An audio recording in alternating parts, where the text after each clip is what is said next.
नमस्कार दोस्तों, स्वागत है आपका हमारे official YouTube channel GS by Neeraj sir में। कैसे हैं आप सब? मैं उम्मीद करता हूं स्वस्थ होंगे, मस्त होंगे, अपनी तैयारी में व्यस्त होंगे। बेटा, आज की जो क्लास है ये टेस्ट पेपर 75 है और टेस्ट पेपर 75 क्लास जो है सुबह 8 बजे चलेगी। 8 बजे आप लोग लाइव जुड़ करके देख लीजिएगा कैसा परफॉर्मेंस आपका रहता है। खास टारगेट TGT आर्ट है बेटा, ट्रेंड ग्रेजुएट टीचर आर्ट को क्रैक करना है, तो TGT आर्ट के लिए ही हम लोग सब कुछ कर रहे हैं। तो उसमें कहीं ये बट नहीं होना चाहिए कि TGT आर्ट है या PGT आर्ट है। ठीक है, अपना टारगेट एक ही है, TGT आर्ट क्रैक करना। उसके लिए कितनी भी मेहनत क्यों ना करनी पड़े, उसके लिए हम करने को तैयार हैं। बस आपको भी जुनून के साथ जुड़े रहना है, पेन पेपर उठा लेना है और बैठ जाना है। आइए देखते हैं टेस्ट पेपर 75 में पहला क्वेश्चन जो समाहित किया गया है। बहुत महत्वपूर्ण क्वेश्चन है बेटा। पहला क्वेश्चन कह रहा है घायल सूअर का गुफा चित्र कहाँ है। घायल सूअर का गुफा चित्र कहाँ है? ऑप्शंस में है मिर्ज़ापुर, मानिकपुर, बेल्लारी या फिर अमरनाथ। बेटा, घायल सूअर का चित्र मूल रूप से पूछा जा रहा है और कहाँ पे है, तो ये उत्तर प्रदेश के मिर्ज़ापुर में चित्रित है। राइट आंसर ए के साथ जाएगा। घायल सूअर का चित्र मिर्ज़ापुर में है, ए राइट आंसर बनेगा। नेक्स्ट प्रश्न संख्या 2 की बात करते हैं। प्रश्न संख्या 2 में पूछा जाता है पंचमढ़ी क्षेत्र के चित्रों को प्रकाश में लाने का श्रेय किस विद्वान को प्राप्त है? पंचमढ़ी के चित्रों को प्रकाश में लाने का श्रेय किसे प्राप्त है बेटा? ऑप्शंस में दिया गया DH गार्डन, स्टुअर्ट बेगॉट, मनोरंजन घोष या फिर इनमें से कोई नहीं। ऑप्शंस बहुत सारे हैं। महादेव की पहाड़ी पे स्थित है पंचमढ़ी बेटा। कहाँ पे? महादेव की पहाड़ी। ये कहाँ है महादेव की पहाड़ी बेटा? तो मध्य प्रदेश में है। मध्य प्रदेश में कौन सरकार में है? मामा मतलब शिवराज सिंह चौहान। तो पंचमढ़ी को प्रकाश में लाने का श्रेय बेटा DH गार्डन साहब को जाता है। DH गार्डन साहब पंचमढ़ी को प्रकाश में लाने का काम करते हैं। महादेव की पहाड़ी पे स्थित है पंचमढ़ी, मध्य प्रदेश में पाई जाती है। राइट आंसर ए के साथ जाएगा। A is the right answer. Next प्रश्न संख्या 3 की तरफ बढ़ते हैं। 3 में पूछा जाता है दुसाला ओढ़े योगी की मूर्ति किस खुदाई से प्राप्त हुई है? दुसाला ओढ़े योगी की मूर्ति किस खुदाई से प्राप्त हुई है? ऑप्शंस में है रामगढ़ पहाड़, मोहनजोदाड़ो, हड़प्पा या फिर लोथल। किसकी खुदाई से मिला है दुसाला ओढ़े योगी की मूर्ति? तो आप जानते हैं एक डाटा मिलता है मृतकों का टीला, वहीं से दुसाला ओढ़े योगी की मूर्ति प्राप्त हुई है बेटा। राइट आंसर मृतकों का टीला लगाइएगा, मोहनजोदाड़ो लगाइएगा। क्या राइट आंसर बना? C is the right answer. Next प्रश्न संख्या 4 की बात करते हैं। 4 में पूछा जाता है 1844 ईस्वी में सर्वप्रथम कलाकार ने अजंता के चित्रों की प्रतिलिपियां तैयार की। बेटा 1844 में अजंता की प्रतिलिपियां किसने तैयार की? ऑप्शंस में है रॉबर्ट गिल, मुकुल डे, अवनींद्रनाथ टैगोर या फिर पर्सी ब्राउन।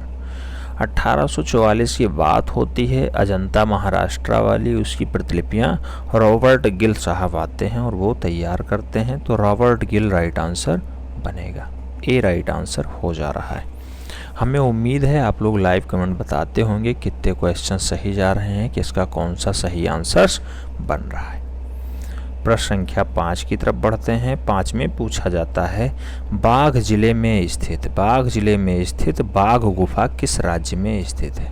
तो बाघ जिले में स्थित बाघ गुफा किस राज्य में स्थित है? ऑप्शंस में है बिहार, महाराष्ट्र, मध्य प्रदेश या फिर उत्तर प्रदेश। तो राइट आंसर क्या होगा बेटा? तो बाघ गुफा आप जानते हैं बौद्ध धर्म से संबंधित है और गुप्त शासक इसका निर्माण करवाते हैं। गुप्त इरा के शासक इसे बनवाते हैं बाघ गुफा को। कहाँ पे है? तो सोया हुआ प्रदेश मध्य प्रदेश में स्थित है। राइट आंसर बी के साथ बन रहा है। B is the right answer.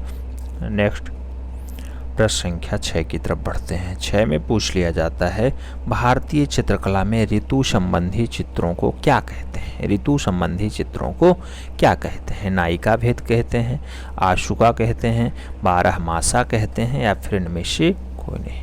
तो भारतीय चित्रकला में ऋतु संबंधी चित्रों को मूल रूप से क्या कहा जाता है बेटा?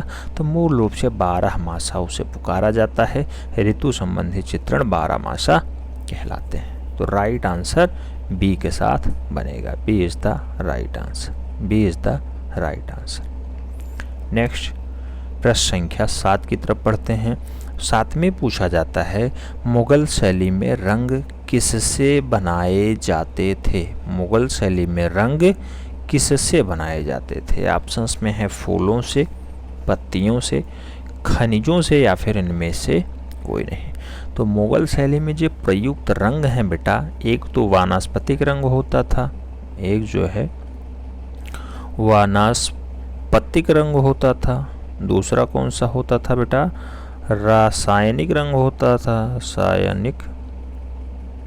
और तीसरा कौन सा होता था बेटा? तो खनिज रंग होता था, खनिज रंग। तो पहला वानस्पतिक, दूसरा रासायनिक, तीसरा खनिज रंग होता था। मूल रूप से इन तीनों में ऑप्शंस क्या दिखाई दे रहा है? खनिज। तो राइट आंसर बी के साथ लगाइएगा कि मुगल शैली में जो रंग बनाए जाते थे वो खनिजों से बनाए जाते थे। राइट आंसर बी के साथ हो जाएगा। B is the right answer.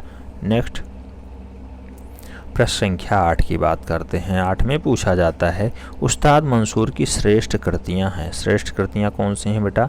Options में है टर्की कॉक, लाल फूलों का समूह, मोर मोरनी या फिर इनमें से सभी। तो उस्ताद मंसूर वही जहांगीर के काल वाले हैं बेटा। बहुत अच्छे पशु पक्षी चित्रकार हैं, बहुत अच्छे पशु पक्षी चित्रकार हैं। कौन?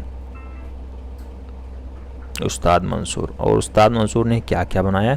तो टर्की मुर्गा भी बनाया है, चकोर पक्षी भी बनाया है, साज पक्षी भी बनाया है, बाज पक्षी भी बनाया है, मोर मोरनी भी बनाया है, नील गाय भी बनाया है। तो राइट आंसर किसके साथ लगाइएगा? इनमें से सभी के साथ लगाइएगा।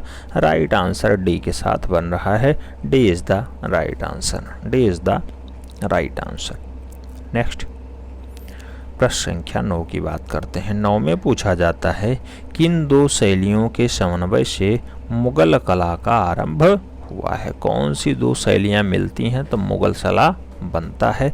ऑप्शंस में है हिंदू और ईरानी शैली, फारसी और हिंदू शैली, मुस्लिम और चीनी शैली या फिर इनमें से कोई नहीं। तो बेटा हिंदू और ईरानी शैली जब आपस में मिलेंगी तब उसे हम लोग कहते हैं आगे मुगल कला। मुगल कला। तो मुगल कला का अस्तित्व किन दो शैलियों से है? तो हिंदू प्लस ईरानी शैली इक्वल टू मुगल शैली बनता है। तो ये डाटा आपको सदैव दिमाग में बिठा के रखना होगा। नेक्स्ट प्रश्न संख्या 10 की तरफ बढ़ते हैं। 10 में पूछा जाता है एचिंग क्या है? एचिंग क्या है? ऑप्शंस में है वास तकनीकी है, ग्राफिक तकनीकी है, उपर्युक्त दोनों है या फिर उपर्युक्त में से कोई नहीं। तो बेटा जो एचिंग माना जाता है, एचिंग वो ग्राफिक तकनीकी होता है। राइट आंसर ग्राफिक तकनीकी के साथ लगाइएगा। B is the right answer हो जा रहा है। एचिंग क्या है? ग्राफिक तकनीकी है। आगे प्रश्न संख्या 11 की तरफ बढ़ते हैं। 11 में पूछा जाता है बंगाल की लोक कला जी.एन. टैगोर की चित्रकला कैसी दिखाई देती है? बंगाल की लोक कला और गगनेंद्र नाथ टैगोर की चित्रकला कैसी दिखाई देती है? ऑप्शंस में है घनवादी, जंगलवादी, भविष्यवादी या फिर इनमें से कोई नहीं। तो आप जानते हैं बेटा जी.एन. टैगोर यानी जी.एन. टैगोर मतलब गगनेंद्र नाथ टैगोर की कला हो या फिर बंगाल की लोक कला हो, दोनों की दोनों कैसी हैं? घनवादी कलाएं हैं। राइट आंसर ए के साथ लगाइएगा। घनवादी is the right answer. Previous year का क्वेश्चन से बेटा हल्के कभी भी मत लीजिएगा, ठीक है। प्रश्न संख्या 12 की बात करते हैं। पूछा जाता है चारकोल क्या होता है? चारकोल क्या होता है? ऑप्शंस में है पेंसिल है, लोहा है, कोयला है या फिर कोलतार की बत्ती है। चारकोल का संबंध है किससे है बेटा? तो चारकोल आप जानते हैं एक कोयले का रूप है। राइट आंसर सी के साथ लगाइएगा। सी इज द राइट आंसर यानी कोयला is the right answer. Next प्रश्न संख्या 13 की तरफ बढ़ते हैं। 13 में पूछा जाता है जैन चित्रकला के प्रसिद्ध स्रोत बताइए। जैन चित्रकला के प्रसिद्ध स्रोत बताइए। ऑप्शंस में है पंचदर्शी, कामसूत्रम, धम्मपद या फिर कल्पसूत्रम। जैन चित्रकला के प्रसिद्ध स्रोत क्या हैं बेटा? तो कल्पसूत्र है। कल्पसूत्र राइट आंसर बनेगा, यानी D is the right answer हो जा रहा है। नेक्स्ट प्रश्न संख्या 14 की तरफ बढ़ते हैं। 14 नंबर क्वेश्चंस में कहा गया कि किशनगढ़ शैली का प्रसिद्ध चित्रकार कौन था? किशनगढ़ शैली का प्रसिद्ध चित्रकार कौन था? किशनगढ़ राज्य किसने एस्टेब्लिश किया था बेटा? तो आप जानते हैं कि राजा किशन सिंह ने इसे बसाया था। राजा किशन सिंह बसाते हैं, राजा किशन सिंह इसे बसाते हैं। और मूल रूप से पूछा जाता है कि इस शैली का बढ़िया चित्रकार कौन है? तो बेटा इस शैली का राजा सामंत सिंह एक बढ़िया शासक हुए हैं। राजा सामंत सिंह, राजा सामंत सिंह को ही नागरी दास कहा जाता है। नागरी दास ये अपने आप को उपमा देते थे बेटा, राजा सामंत सिंह। इन्हीं के काल में जो है यहाँ पे चित्रकला अपने चरम पे भी पहुँचती है, क्योंकि ये चित्रकला को विशेष संरक्षण भी देते हैं। और इन्हीं के दरबार का एक अच्छा चितेरा है जिसका नाम है निहाल चंद्र। तो निहाल चंद्र बेटा किशनगढ़ शैली का बहुत अच्छा चित्रकार माना जाता है, जिसकी रचना है राधा रानी किसका प्रतिरूप है बेटा? तो वो है किसका? राधा रानी किसका है? भारत की मोनालिसा का प्रतीक है। भारत की मोनालिसा राधा रानी के चित्रण को कहा जाता है, यानी बनी ठनी को कहा जाता है। बनी ठनी समझ में आ रहा है? राइट आंसर ए के साथ लगा लीजिएगा। प्रश्न संख्या 15 की तरफ बढ़ते हैं। 15 में पूछा जाता है किस प्रदेश की चित्रित हवेलियां विख्यात हैं? कौन सा प्रदेश ऐसा है जिसकी चित्रित हवेलियां विख्यात हैं? ऑप्शंस में है मध्य प्रदेश, पश्चिम बंगाल, महाराष्ट्र, राज्य। तो बेटा चित्रित हवेलियां किसकी ज़्यादा विश्वविख्यात हैं? तो राज्य है राजस्थान, जिसकी हवेलियां बहुत ज़्यादा फेमस रही हैं, बहुत ज़्यादा प्रसिद्धि का पात्र बनी हैं। तो राइट आंसर डी के साथ बन रहा है, Rajasthan is the right answer. Next प्रश्न संख्या 16 की बात करते हैं। 16 में पूछा जाता है सित्तनवासल की गुफाएं किस नदी के किनारे स्थित हैं? सित्तनवासल की गुफाएं किस नदी के किनारे स्थित हैं? ऑप्शंस में है कृष्णा नदी, ताप्ती नदी, कावेरी नदी या फिर नर्मदा नदी। तो आप जानते हैं बेटा सित्तनवासल की गुफाएं कहाँ पे हैं? तमिलनाडु में हैं। और तमिलनाडु में कौन सी नदी बहती है? तो आप सब देखेंगे जब तमिलनाडु को ढंग से, तो समझ में आएगा कि कौन सी नदी तमिलनाडु में बह सकती है। तमिलनाडु सबसे लास्ट वाला पॉइंट होता है बेटा।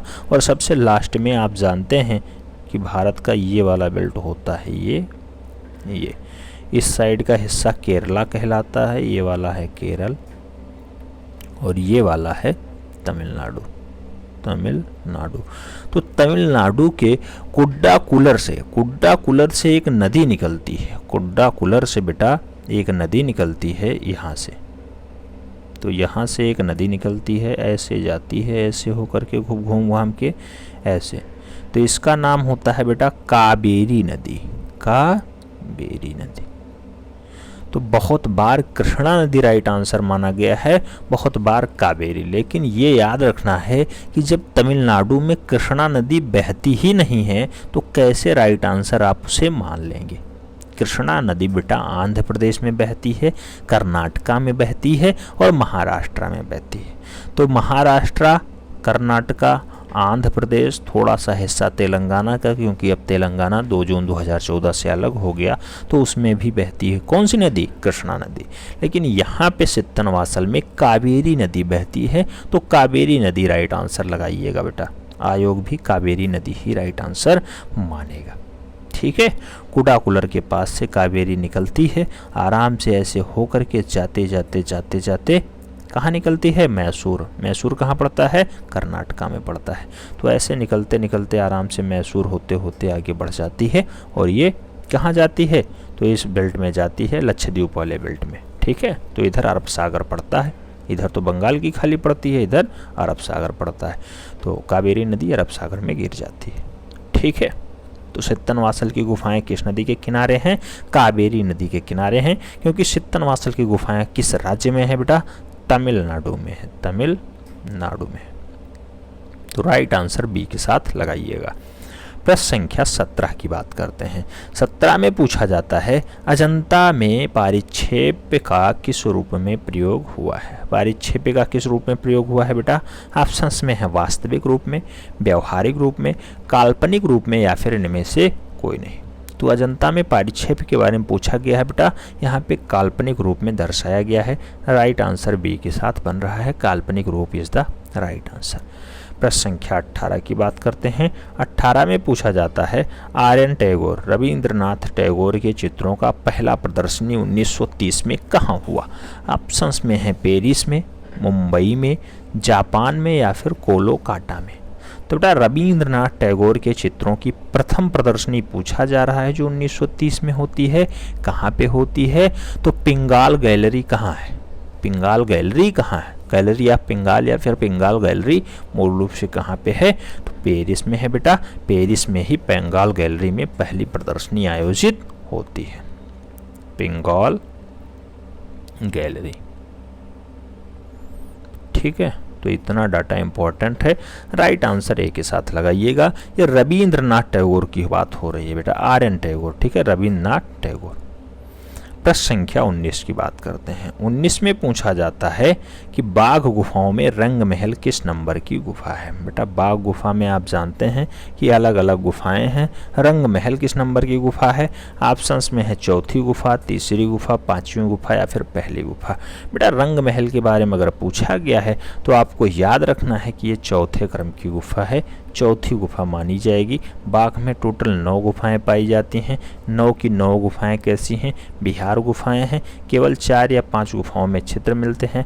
पहला गुफा है ग्रह गुफा, दूसरा है पांडु गुफा, तीसरा है हाथी खाना गुफा, हाथी खाना गुफा।